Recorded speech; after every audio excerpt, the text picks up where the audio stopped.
India finally enter an ICC event without the weight of a long wait to put behind them. They have conquered the T20 world. Can they now get an ODI title after 12 years? They kickstart their Champions Trophy campaign against Bangladesh in Dubai. Welcome to ESPNcricinfo Match Day, where we are in the company of Sanjay Manjrekar to build up India's tournament opener. Sanjay, that's a huge weight off of this collective pack, especially those two stalwarts, Rohit Sharma, Virat Kohli, can enter a tournament feeling a little lighter.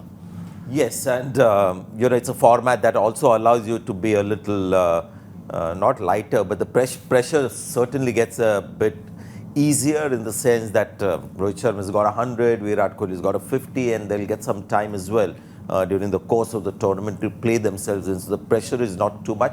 Yeah, and the weight of expectations. Indian fans are now spoiled. They want their team to win the title, and as it should be, an expectation from a champions team. So yes, on both fronts, India, especially with the senior players, looking good.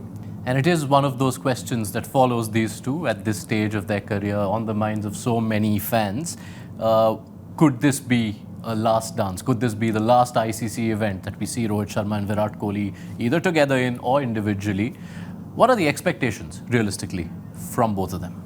Well, the expectations from the fans would be about them getting big hundreds and leading India to another win. But I think the more realistic expectation and what would be sensible is to also know what unfolded in that series against England, where Shreyas Iyer and Shubman Gill looked a class apart, and you could see evidence of players in their prime, Shreyas Iyer and Shubman Gill versus two stalwarts, not quite at their prime. And that is why I believe at this stage, it makes a lot of sense for Rohit Sharma and Virat Kohli to be facilitators rather than be the flag bearers leading from the front. What I mean to say is that they must realize now at this stage that they mustn't take the burden, that the fortunes of the team depend on how they play, because there are enough good players down the order, and that is a luxury they should look to enjoy rather than feel the burden of pressure and expectation as to they are the ones who got to contribute. Yeah, and that is one marked difference when you consider this Indian setup from the one that last competed at a big stage ODI tournament, of which we won't speak of much. The batting depth. We've seen the combination they've gone with. You did feel during the England series that the all-right top five is all right with Akshar Patel floating. You stand by that? Yeah, I think that problem is solved, because that was certainly one of the, not weaknesses, but it was an issue for India in certain conditions against certain bowling attacks when they had six right-handers, one after the other. But Akshar Patel's performance as a batter, and when they sort of push him up to number 4, it doesn't look like somebody, it doesn't look like a gamble. He bats like a proper batter. So we've got a left-hander to just change things up in the top 5. And when we consider the bowling, India have, of course, gone into a major tournament without Jasprit Bumrah. The 3 pacers selected, Harshdeep Singh, Mohammad Shami, Harshit Rana.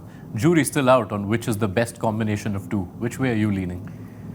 The thing that's going for Harshit Rana is current form. Every time he's been given an opportunity, he's made a mark, and there's something about him. I'm sure the team management will be tempted to play him because he seems at the top of his game, in the sense he's got a short career, but his confidence is high, and he makes things happen. And India need bowlers like him who will get wickets in the middle. So it's a toss-up between Arshdeep, Harshit, and of course Mohammad Shami, with Hardik Pandya a certainty as one of the seamers, more because of his batting ability. Who would you be picking? I think Arshdeep Singh should be given an opportunity, because he wasn't given as much opportunity, and it's not fair for somebody who's been rested, because we know you're good, and then give an opportunity for somebody else and then not give the person who's been rested for those matches. So I'd like to think Arshdeep and Mohammad Shami would be the way to go with Hardik Pandya. But if there is great temptation to play Harshit Rana, Mohammad Shami is the kind of bowler that India can have at any stage of the tournament. And if he still feels that he's not quite there fitness-wise, then the combination could be Harshit Rana and Hardik Pandya. Right.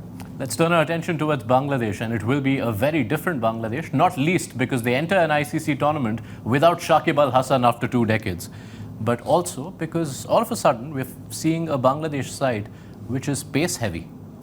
Yeah, it's starting to happen slowly. I think they came out of that image that they had, and which was their sort of main USP, spinners and helpful pitches. They'll thrive. And there was a period from 2007 onwards where they had 3 left-arm spinners in one team, including Shakib. And I remember 2003 when I watched them play in that World Cup. And the one thing that got my attention and something that I noticed was if Bangladesh had to become a top side, they needed to be like the big boys that dominate, world cricket, test cricket, which means you needed to have, big fast bowlers running in, physically strong. But the batters can be diminutive, but the bowlers, you need some big boys to get that ball fizzing through. And once India also started doing that, their overseas record improved. So it's a good sign that they have these fast bowlers. Plus, I think the spin supply will always be there. I mean, people like Mehdi Hassan Miraj is brilliant, Mehdi Hassan Sheikh. So, yeah. So when you consider that pace mix, you've got Tashkeen Ahmed, you've got Tanzim Hassan, who had such a good T20 World Cup, Mustafizur Rahman and Nahid Rana. Does that, whichever of the 3 play, does that feel like the big pitfall for India to avoid in this opener?